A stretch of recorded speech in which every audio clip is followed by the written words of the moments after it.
Hello and welcome to World Panorama, RSTV's weekly show on all the big international news stories that made headlines this week. I'm Ashwarya with you. First up, a look at the top stories. Turkey launches offensive in Syria against US-allied Kurdish forces days after Trump announced a pullback of US troops from the area, allowing operation to take place.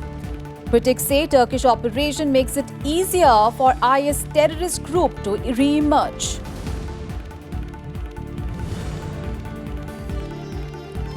White House escalates a Trump impeachment clash with the Congress, orders top diplomat not to testify, refuses cooperation in the probe, says the inquiry is constitutionally invalid. General strike and clashes continue in Ecuador. Protests against President Moreno's decision to eliminate fuel subsidies. Government scrambles to restore order. President stands by austerity measures.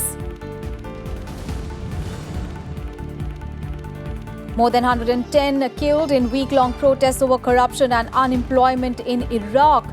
Government looks to appease the public anger, recognizes those killed in protests as martyrs, approves grant for employment development.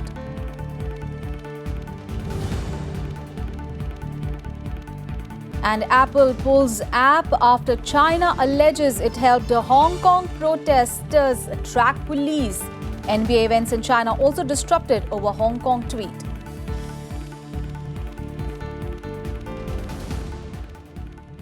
Turkey has launched a major military operation in northeast Syria. It is pounding the region with airstrikes and an artillery bombardment, sending panicked civilians scrambling to get out. President Erdogan says that the offensive is aimed at removing Kurdish-led forces from the border area and creating a safe zone so that millions of Syrian refugees can be returned.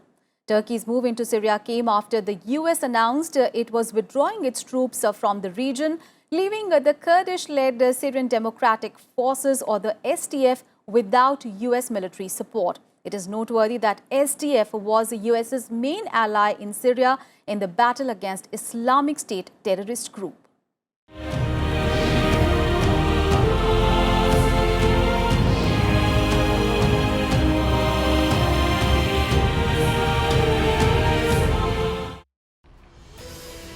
Vehicles carrying Turkish military personnel and heavy machinery arriving at a military camp on the border with Syria. Explosions echoing and smoke billowing out from Syria's Ras al-Ain. This as Turkey on Wednesday launched an assault on territory held by Kurdish-led forces in northeast Syria. Turkish President Recep Tayyip Erdogan observing its military operation from the operations center. Turkish armed forces said they had struck 181 terrorist targets as part of what has been dubbed Operation Peace Spring. Turkey says the move is to remove Kurdish-led forces that it dubs as terrorists from the border area. It adds the aim is to create a safe zone to resettle millions of Syrian refugees. Kurdish-led forces vow to resist the offensive and have already clashed with the Turkish troops. The reason why Turkey intervened needs to be examined. Why did they enter? Why the ground for this was created? One needs to think about these questions. I'm in favor of peace. The worst peace is way better than the best war. Turkey's move has also put US's stand on the matter into focus. Ahead of Turkey's move, Donald Trump ordered pulling back US forces from the area. However, US denies that it gave Turkey a green light for the operation. Yeah, well, that's just false. The United States didn't give Turkey a green light. We'll continue to be in a position to do what we need to do to keep the American people as safe as we possibly can. It is noteworthy that the Kurds helped defeat Islamic State terrorist group in Syria and were key US allies in that fight. However, Turkey deems Kurdish militia a terrorist organization. As a result, Turkey and the US agreed to establish a zone along 480 kilometers of the border. The Kurdish militias have announced Washington's move as a stab in the back. After the Turkish operation, Syria warns it had the right to take countermeasures. The United States and Turkey have been so arrogant to the point of reaching agreements on the creation of so-called safe zone inside Syria, as if they were planning to establish this zone on American or Turkish soil. This is a violation of international law and the UN Charter. Turkey's move has been condemned. Critics say the operation could lead to ethnic cleansing of the local Kurdish population in northern Syria and a revival of the Islamic State militant group. EU called on Turkey to stop its military operation, adding it could not lead to good results. NATO also asked its member Turkey to act with restraint. Belgium, France, Germany, Poland and UK all requested a meeting of the UN Security Council to discuss the move on Thursday. The Arab League also announced an emergency meeting to discuss the offensive in Cairo. Bureau Report, Rajya Sabha TV. The US and China agreed on Friday to the first phase of a deal to end a trade war, prompting President Donald Trump to suspend a threatened tariff hike. But officials said that the agreement had to be put on paper and more work was required to be done. The partial accord covering agriculture, currency and some aspects of intellectual property protections represented the biggest step towards resolution of a 15-month tariff war between the world's two largest economies that has hit financial markets and also slowed global growth. We have an agreement on intellectual property. Financial services, the banks and all of the financial services companies will be very, very happy with what we've been able to get. And I think China's going to be very happy because they'll be served very well by these great institutions being able to go into China. And it's going to be a tremendous thing for banks and for financial service companies. Agricultural, structural issues, tremendous for the farmers. As Steve said, that's almost as good as, which I disagree with him on that, but it's almost as good as going from 8 billion and then to 16 billion, which was their all-time high, to 40 to 50 billion. So we're going to be up to 40 to 50 billion dollars. News from the US now. Constitutional clash between President Donald Trump and Congress sharpens. The White House declared on Tuesday it will not cooperate with the impeachment probe by House Democrats, calling it illegitimate. However, Democrats say they will continue their investigation with or without the White House's consent. The inquiry was launched by the House Speaker Nancy Pelosi last month after it emerged that in a July phone call, Donald Trump had pressed the leader of Ukraine to investigate a political rival, Joe Biden.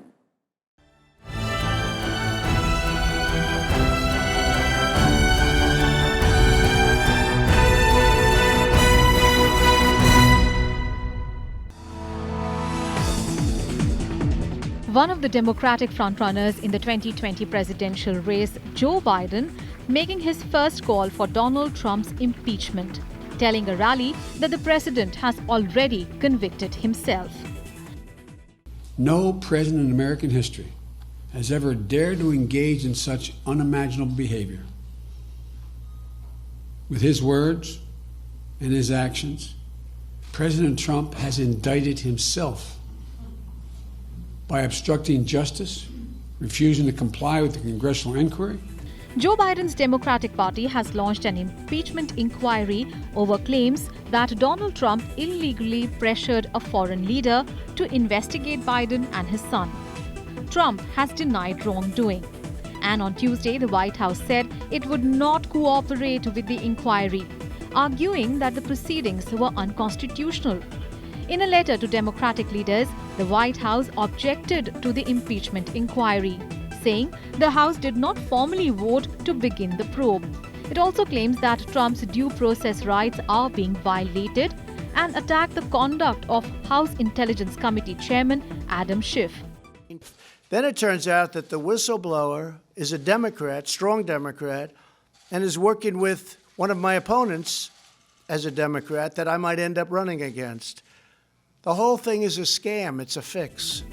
The White House letter comes hours after the Trump administration blocked Gordon Sondland, the U.S. ambassador to the European Union, from appearing before the impeachment investigation. and Schiff said that Sondland's no-show was yet another strong evidence of obstruction of Congress by Trump that will only strengthen a possible impeachment case. The American people have the right to know if the president is acting in their interests, in the nation's interests, with an eye towards our national security, and not in his narrow personal political interests. Impeachment is the first part of a two-stage political process by which Congress can remove a president from office. If the House of Representatives votes to pass articles of impeachment, the Senate is forced to hold a trial. A Senate vote needs two-thirds majority to convict the president. Only 2 US presidents in history have been impeached, but neither was convicted and removed. Bureau Report, Rajya Sabha TV. Mass anti-government protests have paralyzed Ecuadorian transportation and other services for more than a week now. Protesters are angry over President Lenin Moreno's decision to cut decades-old fuel subsidies and implement tax and labor reforms. The protests have led to clashes as well. At least 5 people have been killed. Demonstrators initially demanded a restoration of cancelled fuel subsidies, then that Moreno leave office, and on Thursday, their umbrella group issued a statement saying that the protest won't stop until the IMF leaves Ecuador. It is the worst unrest the country has seen in more than a decade.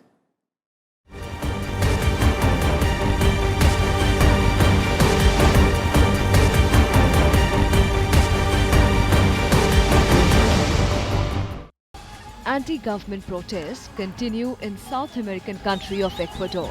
The protests began on October 3rd when President Lenin Moreno cut petrol subsidies that had been in place in the country for 40 years. The cuts saw the price of diesel more than double and petrol increase by 30% overnight. The government also released a series of labor and tax reforms as part of its belt-tightening measures. It was forced to undertake when it agreed to a $4.2 billion loan with the IMF. Transportation Union were the first to organize a national strike, blocking roads and highways and bringing the country to a standstill Thursday and Friday of last week. While that strike was called off after talks with the government, mass protests continued. The protests have at times turned violent. At least 5 people have been killed and hundreds wounded. More than 700 people have also been arrested. The government is allowing us to be controlled by the International Monetary Fund, putting up their own rules to give us money.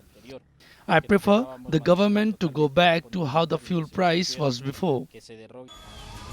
As soon as the protest started, in fact within only 4 hours after the first protest began, President Moreno called a national state of emergency last Thursday, which put more riot police and army officials on the streets across the country.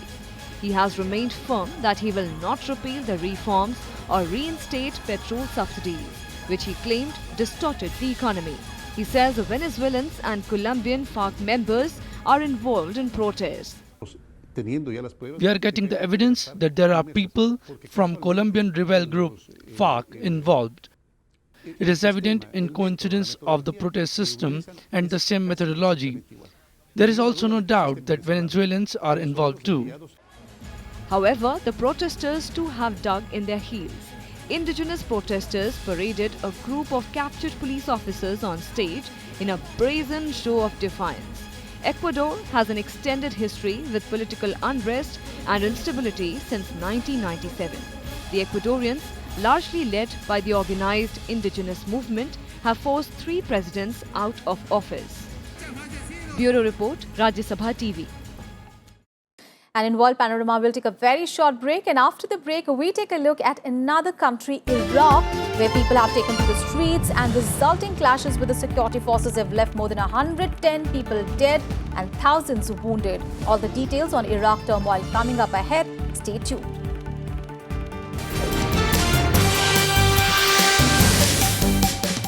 Welcome back after the break. Now, more than 110 people have been killed in a week-long violence in Iraq. The protests over corruption and unemployment saw public clashing with the police, mainly in Baghdad and the south, as the government struggled to appease public anger.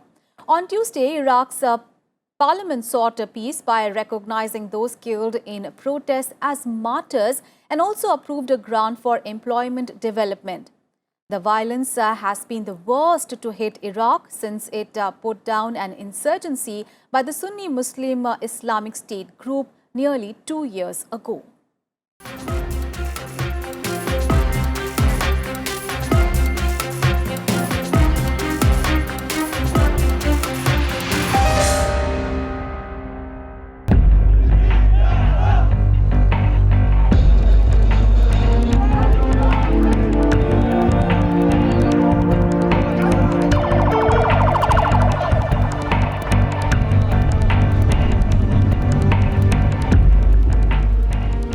Armored vehicles deployed in Baghdad. After days of violent protests rocked the capital and a number of southern Iraqi cities. 110 people have been killed and more than 6,000 injured across Iraq after clashes were reported between security forces and protesters. عدد المصابين 6,107.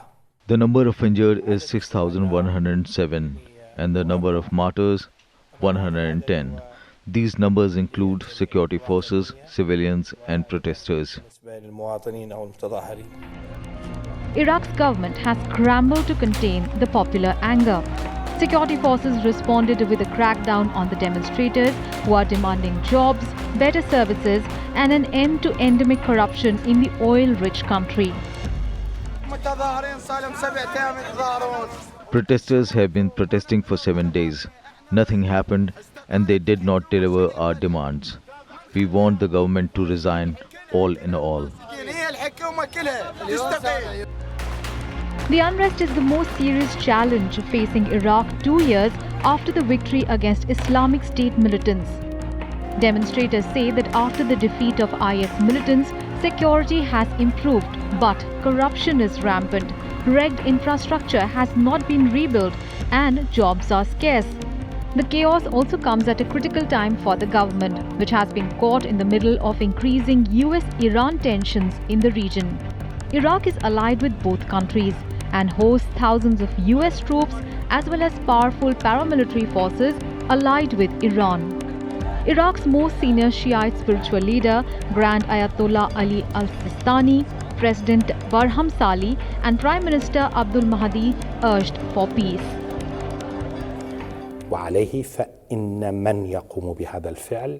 The government and the security forces reaffirmed that there has been no orders to fire at protesters and it has not been issued by the country. Those who are committing these actions are criminals and outlaws. Last week, at an emergency cabinet meeting, Abdul Mahdi's government agreed a 17-point plan to increase subsidized housing for the poor, stipends for the unemployed, and training programs and small loan initiatives for unemployed youth. However, those measures have not cooled frayed tempers. The protest posed the biggest security and political challenge for Prime Minister Abdul Mahdi's government since it took power a year ago. There are also revived fears of a new spiral of violence that could suck in influential militia groups as well. Bureau Report, Rajya Sabha TV. And here is a look at some more international news stories in Global Buzz. Sri Lankan President Maithripala Sirisena has decided not to stand for re-election in November polls. It means that Sirisena will leave office the day after the election, cutting short his 5-year term by 52 days. Sirisena caused a constitutional crisis last year when he sacked Prime Minister Ranil Wickremesinghe and replaced him with former President Mahinda Rajapaksa. The Supreme Court later ruled against Sirisena's action and reinstated Wickremesinghe. The United States has blacklisted 28 Chinese organizations for their alleged involvement in abuses against ethnic Uyghurs in China's Xinjiang province. The organizations are now on the entity list, which bars them from buying products from US companies without approval from Washington. The 28 targets include both government agencies and technology companies specializing in surveillance equipment. It is not the first time that the US has put Chinese groups under a trade ban. In May, Donald Trump administration added a telecommunications giant Huawei to the entity list because of security fears over its products. Activists with the Extinction Rebellion movement blocked roads and staged demonstrations in big cities around the globe on Monday, part of a wide-ranging series of protests demanding much more urgent action against climate change. Demonstrators stopped traffic in European cities including Berlin, London, Paris and Amsterdam. In New York, activists smeared themselves in fake blood and lay in the street. Members of Extinction Rebellion, a loose-knit movement that started last year in Britain, have staged a series of flashy protests this year to demand action on man-made climate change. A number of companies have drawn the ire of Chinese officials over the long-running Hong Kong protests. Apple Inc. and Google both removed apps associated with Hong Kong's anti-government protests from their digital stores in recent days. Earlier, China's state broadcaster also scrapped plans to show the US NBA basketball preseason games over a pro-Hong Kong tweet from a team manager. Now, several such instances show how tricky it is to do business in China and the difficult line that the companies must tread.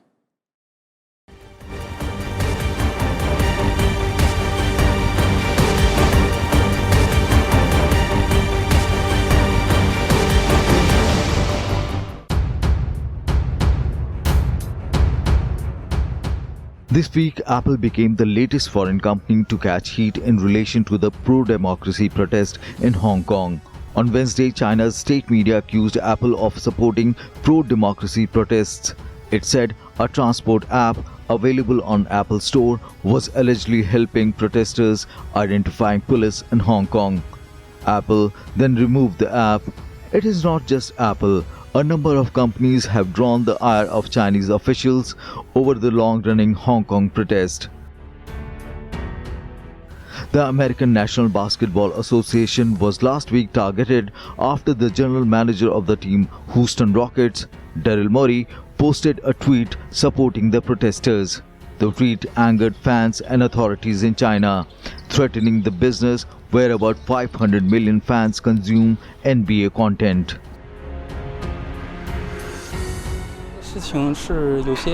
In our country, China, it's our bottom line when it's related to sovereignty and territory, which cannot be challenged. Morey's remarks didn't take our fans' feelings into consideration. We are very angry. It's unacceptable. Morey deleted the tweet backing the Hong Kong protests and apologized, but Chinese broadcasters cancelled airing of the pre-season game. The long-held values of the NBA are to support freedom of expression, and certainly freedom of expression by members of the NBA community. And in this case, Daryl Morey, as the general manager of the Houston Rockets, enjoys that right as one of our employees. US jewelry brand Tiffany and Hong Kong's flagship carrier Cathay Pacific has also been heavily criticized in China. Hong Kong has endured nearly 4 months of protests that were ignited by a now scrapped plan to allow extradition of criminal suspects to the mainland. They snowballed into a movement calling for more democratic freedom and police accountability in the biggest challenge to China's rule of Hong Kong since its handover from the British in 1997. Bureau Report, Rajya Sabha Television.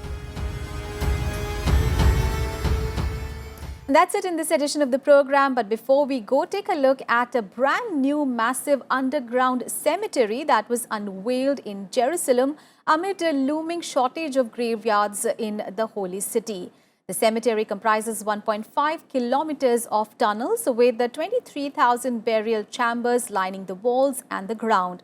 And it is made beneath Jerusalem's main Jewish cemetery, which is quickly running out of space. So take a look at the visuals as I take your leave. I'll see you next week in another edition of World Panorama. Bye-bye.